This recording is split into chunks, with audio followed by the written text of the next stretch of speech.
welcome to the Metaverse Insider's interview series. My name is Josh, and in today's episode we interviewed Sam Huber, the CEO of LandVault, the largest property developer in the Metaverse space. In this interview, we discuss Sam's origin story, how LandVault came to be, and the trajectory of LandVault in this ever-evolving space. Well, thank you very much for joining us today, Sam. I've been looking forward to our chat and learning more about LandVault. So, could you start off by telling us a little bit about the origin of LandVault and what it is that you do, please? Yeah, origin story are quite interesting. Couple years ago, I was basically running a small indie game development studio, building small games for mobile. And I was very frustrated with the lack of tools available for creators to monetize the content. So we came up with this idea. On mobile, the default ads are like those terrible full screen advertising videos that interrupt the game, just terrible user experience. So we had the idea of creating a model where brands could be part of the experience, but more like a product placement, which exists in film and other media, but it just doesn't really exist in games. So we created that solution, which is called Admix, which basically enabled the game developers to identify areas of the content and sell that to brands. So you could sell billboards in your stadium, or maybe the shirt of your avatar. You could sell the side of a building to get a billboard there. And that was a new way for content creators to monetize by selling real estate inside their virtual worlds. So that company grew pretty quickly. In 3 years, we raised close to 40 million, built a team of 80 people, starting to work with some of the largest game in the world studios like Supersonic, Gameloft, and others. But what was really interesting is that obviously this was a very much Web 2 traditional advertising business. And on the side, I was pretty early investing in Bitcoin, one of the first landowner in the metaverse in 2017, but this was very much like a passive investment, passive, interest. I couldn't see how the business could be aligned with that. But the more I learned about Web3, the more I saw that as someone creating creator tools, this new creator economy enabled by Web3 and the blockchain was just a playground that was just, the opportunity is just 10 times, 100 times bigger than Web2. Which is a market very much dominated by Google, Facebook, which is hard to innovate because it's been around for so long. There's so many big players. And so last year, we basically made the decision to, we have the tech, we have the relationships already. Let's point that towards Web3 and let's go full on to Web3. So we discontinued the Web2 business, a big bet that we made, and decided instead of targeting games to build, creator tools for the metaverse, essentially. Starting to work with Sandbox, Decentraland, and others. And as a way to fast track our way into Web3, we acquired a company, which was a Metaverse studio, and we became LandVault. And with that studio, we now have the creative capabilities to build any experiences for brands who want to enter the Metaverse, and then the technology from our legacy company, Admix, to then monetize those experiences. And so, to date, we have close to 180 people. 120 of them are builders, designers, game developers that are bringing those great ideas to life, and then our technology contributes to then monetize the experience. And so, in summary, we are a one-stop shop solution for any brand or IP who wants to enter the metaverse. That's really interesting to hear. So I guess you're not really affiliated with any particular genre of the metaverse per se. So don't really have a great emphasis on the gaming or the entertainment industry. So what this looks like is a fantastic opportunity for potential advertisement in that regard, especially with the current growth rate of the space. Yeah, I think it goes beyond that. So a big part of our transition from Admix to LandVault is because we saw Admix obviously very much sounds like an advertising company, which it was, but in the metaverse, in Web3, advertising is still going to exist, although it's going to look very different. But it's not going to be the only business model, because the economics of Web3, the fact that users get to actually own assets, right, and become actual investors or shareholders in the platforms as opposed to just spectators, means that they're not going to have to rely on advertising as much, which is great because everyone hates advertising. We tried with Admix, we tried to do advertising that sucked less, but it was still a tool that, it was still a way to make money. It was not necessarily a way for that actually improves the customer experience. I think in the metaverse, the way we see it is that the word advertising is almost going to disappear. It was very much a Web2 kind of tool and technology or business model. And in Web3, we're going to talk about brand activations, brand partnerships, because the creativity that the platforms enables you to do means that you're not just going to put a billboard there, right? You can actually create a world that speaks about the values of the brand and takes users on a journey and experience more than just trying to push messages in their faces. So brands are very much going to be in the metaverse, but our vision is that it's not going to be advertising anymore, and that's a great thing for the users. Well, that's definitely a good way to go. As you said, not many people like advertising. So, what does LandVault mean for the metaverse regarding content creation? Well, if you think about it, the metaverse today, there's been plenty of articles about that recently. There's a great promise. Those platforms have created an amazing business model that gives a lot more ownership and a lot more value back to the creators. Instead of getting penny on the dollars, people actually can get rewarded for what they create. But at the same time, right now, there's not a huge amount of people in those worlds yet. And the main reason is because there's not much to do. There's a few experiences that are great, but it's not something that you would go to every day. It's not like Facebook or Instagram where your whole network is there. There's always something happening.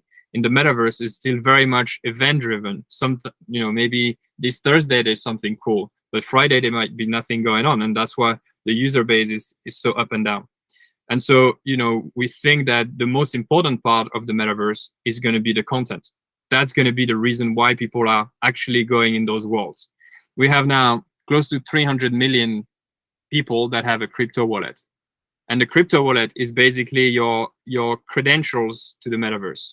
You can log in just with your crypto wallet. So the users are there. They just need a reason to actually step in. And the reason they would step in is because they are finding great content that they want to consume and have fun with and meet people and maybe shop and do something fun. And so, as LandVault, as the largest builders with 120 builders, we are playing a big role in actually creating the metaverse that we want to see by building the content on top of the land. The platforms are providing the infrastructure, but someone needs to build the content. It needs to be fun, it needs to be engaging, it needs to be gamified. That's what people really are looking after. And so this is how we see our role. It's building the content first, and then building tools to enable creators to actually make money from this content. That's an important part. So they have an incentive to keep building. That's very true. I actually read a report not too long ago saying that the monthly or daily active users on Decentraland were actually quite low. Yeah, there was some that report was wrong. So the real figure is closer to 10,000 a day, which is still very low, no doubt about it. But it's not as low as people make it. And also, we've proven across multiple events that if you build great content, a great event, give a reason to people to come, they come. We were part of the Fashion Week back in March, which was a huge event, probably the largest metaverse event to date. Multiple builders involved, not just us. 60 brands from Hugo Boss to Tommy Hilfiger to L'Oreal. They all had their own shop. They were doing fashion shows and so on. And that event drew about 300,000 people in 3 days. And 70% of those people actually bought something. So proper consumer intent to actually buy.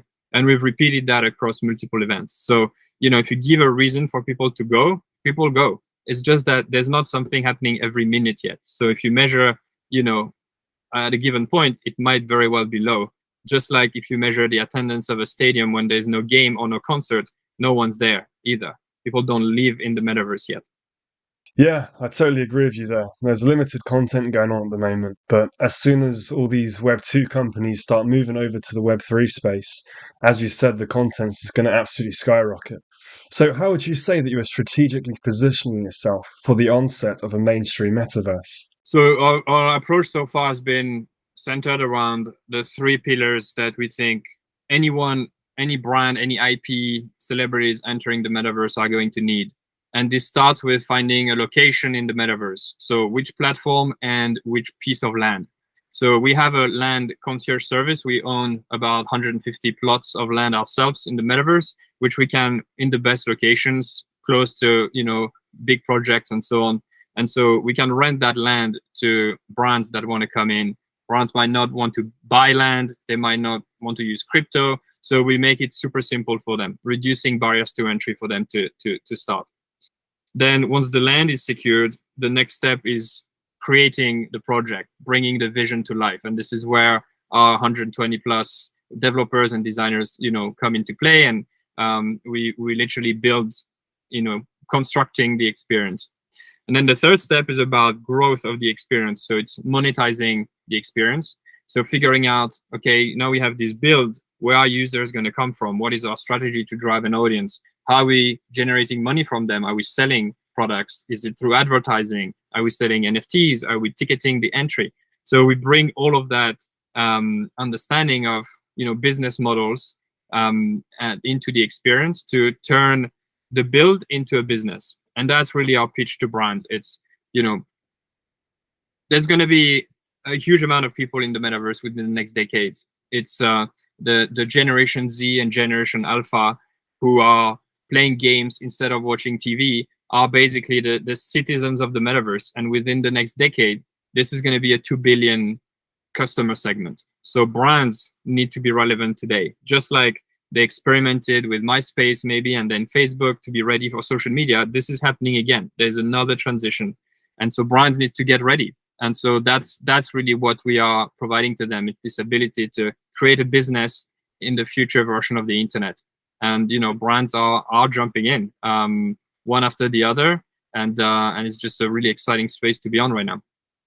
Oh, absolutely. I mean, currently, I'd say we're in the early 1990s of the internet all over again. Yeah, I But see 1997. Maybe I'm too foolish. But yeah, you're probably right. It's probably a bit earlier than that. well, it's a very exciting time. So, you said that you're working on platforms like Decentraland and Sandbox. Are there any other platforms that you're looking to expand upon, or anything else, like even considering making your own metaverse platform? Yeah, we're very much metaverse agnostics. So we love the platforms that are here today. We think that they can be improved for sure. But I think we see a lot of excitement right now for Sandbox, Decentraland. This is where the brands want to go. But we have done work with Somnium Space. We want to do work with Other Side.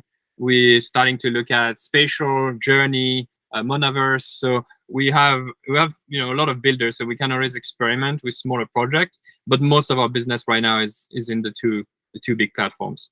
And as far as us building our own platform, right now, because of Web3, right, there's clear layers. You have the platform, you have the land, and then you have the experience. And we believe that the experience is actually where the value is really going to be created, because that's the user interface. This is where users are going to meet others, they're going to shop, they're going to play. So we want to develop that layer. At the moment, our focus is very much on that. We like to own the land as well, but we're not yet thinking about building our own platform.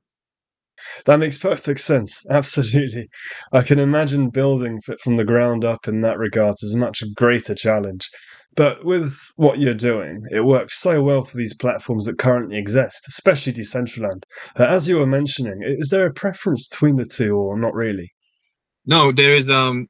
What's good about the current landscape is that there are very clear differences between platforms. So Sandbox is voxel, and it's an app. Decentraland is more, I guess, realistic than Sandbox without being very realistic. But it appeals to fashion brands, for example, who do not like their clothes to be voxelized. And so it's pretty simple for brands to, by seeing a couple of pictures or videos, to understand which one would appeal to their brand better. But I think over time, brands are going to need to be everywhere. If you think about it, it's very similar to the difference between Twitter or TikTok. There are brands where written updates make sense, but if you're a fashion company, for example, you rather share pictures or videos of your product, so you're going to gravitate towards Instagram or maybe TikTok, and maybe Twitter for other kind of updates. But you kind of need to be everywhere, and you might double down on one or two platforms, but you need a presence everywhere. And I think it's going to be the same with the metaverse. Eventually, everyone will have presence on those different platforms, maybe doubling down in one or two. But I think, if you think of those as the next generation of a social network, then as a brand, you kind of need to be everywhere. Right, got it. Well, I guess with what's happening currently, there is so much work still needed to actually make these things more of a reality. So there's a general consensus that the metaverse will consist of multiple virtual worlds, which are interchangeable. So what's your take on decentralization within all this? Um, I mean, we are big fans of the new economy created by Web3. The idea that not all the money flows back into the platforms, right? That's very much Web2. You know, a creator on Facebook, on Instagram, um, on YouTube, you can generate revenue, but you know, no creator will ever be bigger than the platform. Whereas in Web3, the layers are very different, and the platform is selling land up front, but once you own the land, you control the business model and you basically capture most of the economic upside. So technically, the biggest landowner or the biggest creator could end up being bigger than the platform underneath. It's not different from the real world where a business, would be more valuable than the land underneath, right? It depends on the business, but that would generally be true. So that's what we're excited about, and creating these different layers of ownership that really work in the favor of the creators. Now, of course, if you really look deep down, is the sandbox truly decentralized, or even in Decentraland fully decentralized, because it's hosted on centralized cloud computing, for example. So at the end of the day, someone could turn it off. It's not fully decentralized, but nothing really is. So for us, like, I'm not I guess like really focused on decentralization for the sake of decentralization. I think actually centralized business model and centralized apps have a lot of benefits when it comes to user experience. There's actually someone driving the process, making changes. But I love the idea and the concept of decentralizing the ownership of virtual assets. So for us, that's really what we focus on. I guess we're not like purist in the sense that we want every component to be fully decentralized, because I think that at the end of the day, what matters is really the customer experience, and already having that the ability to own land and control the business model on your plot of land, and generating revenue for the revenue that you're actually bringing it, instead of all going back down to the platform. That's a huge improvement on the current version of the internet. I totally agree with you there, Sam. I think decentralization is a concept that people like to discuss and consider within the metaverse space. Yet, as you said, nothing is truly decentralized, and whether it will ever become that way, I doubt it. Right, and also there is a fundamental limitation of decentralization if you think about it, because once the platform becomes successful and every user goes into, say, Decentraland, then maybe the platform is decentralized, but all the audience is there, and they're not somewhere else. So people always gravitate, like, this is a natural force, right? Network effects always form at different levels, whether it's a city or a business or a social media. People gravitate around things that they like. And even in an open metaverse, there will be experiences that will be better than others. So most of the audience will be there on that piece of land. So effectively, the audience will be centralized in a way. So, not everything can be evenly distributed. Yeah, absolutely. So, considering that you're the largest builders in the metaverse currently, what would you say your primary objectives are? Is it to build as much as you can, or to, say, increase metaverse adoption as a whole? Yeah, definitely the latter. It would be easy to just build stuff for the sake of building, but we very much have an approach of, as I said before, we are the largest builder, and more than anything, what the metaverse needs is great content that is exciting, that drives people back, not just a one-off experience. So right now, brands are basically funding the content to be created, which is why you always hear about brands coming in. But no one wants the metaverse to be like a giant shopping mall with just one brand after the other. So we are also focused on developing our own IP, which might be funded by brands. For example, imagine a fan zone for the World Cup, which may be sponsored by a beer brand, but it's very much a space for World Cup fans to actually interact together, right? Those kind of things that are not brand specific. Or, one of our focus as well is going to be to bring game studios who have the expertise of developing exciting content and exciting ways for people to engage in those digital environments. These are the ones who should be building the metaverse. So we very much take that approach. We have the skills to build ourselves, but our goal is, for every build, one of the core metric is, how many people are we bringing in, and what is the value of the economy that we can create? Ah, brilliant. It's a really exciting time to see how all of this is going. So just to elaborate on that, talking about bringing people into the metaverse, can you please tell us about the sort of brands that you're working with and what potential collaborations you're looking for in the future? Yeah. We've done builds for, I think, about 200 builds in total. Examples include the likes of MasterCard. We've worked with Heineken as well. We have worked with L'Oreal for the fashion week. We have worked with Standard Chartered, which is a big bank. They just announced their whole play into the metaverse. And then we also have a lot of Web3 projects, from Bored Ape derivative project, the Mutant Apes, to World of Women, which is one of the largest NFT projects and actually is featured into the Sandbox Alpha right now.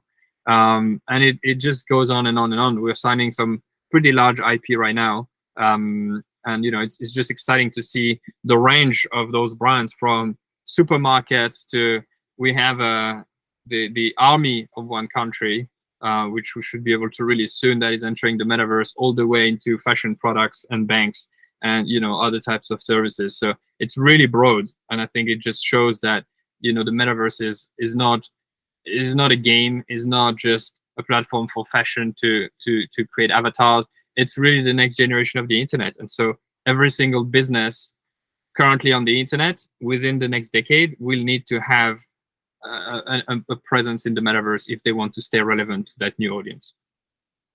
1, 2, 1, 2. Yeah, absolutely. There are going to be some companies that stay with the way that things are, and they will just be left behind. So, just a final question for you, Sam. What do you expect from or hope to see in the metaverse in the next 5 to 10 years? I think the first part is, great content, giving a real reason for users to be there. I think what's amazing is the foundation that Web3 creates. This new economy, the ability for anyone to own what they create, and even to invest in tokens, in land, in assets, and actually benefit from the growth of that. I think that's incredible. But still, that in itself is not enough. People need a real reason to consume something, and the main reason is it needs to be fun, or it needs to have some kind of utility. So it could be, a better way to shop for clothes, for example, great. Or it could be that it's actually more fun to enter a 3D concert than to see it on YouTube. That's entertainment value. So these are the two things that we are really working hard at. And then the other thing is, when we look at how much work it is to actually build an experience, and we've done a lot of those, about 200. On average, it's about, without counting for the cost of the build or the cost of the land, just the admin to coordinate the project, get the project going, legal contracts, everything, to coordinate the landowners, the creators, the brand. It's about $15,000 of expenses for one project. So that's a huge cost, which for LandVault is okay. We're a large agency, but for an individual creator, it's just impossible. And that's very similar to, maybe not 1993, but let's say end 1997. If you wanted to build an e-commerce website, it would probably cost you $1 million, because you had to have your own servers, you had to code everything from scratch. There was no infrastructure or payment processing system you could just plug in. So that's what the metaverse needs. We need to democratize content creation and monetization as well. And so in parallel from helping those brands set up shop in the metaverse, we are building our own technology. We're actually going to release a trailer of that within the month, of a protocol, effectively our own software that will use all the insights that we have as the largest builder to automate and at least accelerate the metaverse economy. So we think that technology is what's going to really push content creation in the metaverse in the mainstream, and that's what's needed if we want to get to the $13 trillion of economy that the banks are predicting, we need to build experiences faster. We need to slash the cost of entry, and that's what this technology is aiming to do. Thank you very much, Sam. Is there anything else you'd like to add before we finalize? No. If you know anyone who is interested in the metaverse, just you know where to send them. But other than that, no. I think I like the question that you asked. It was pretty comprehensive. Perfect. Well, that's a wrap for our conversation with the CEO of LandVault, Sam Huber. Be sure to stay tuned for weekly updates in the industry and content covering all things Metaverse. Follow the Metaverse Insider on Twitter and LinkedIn, and visit metaverseinsider.tech for all our content. Thank you for joining us. Until next time.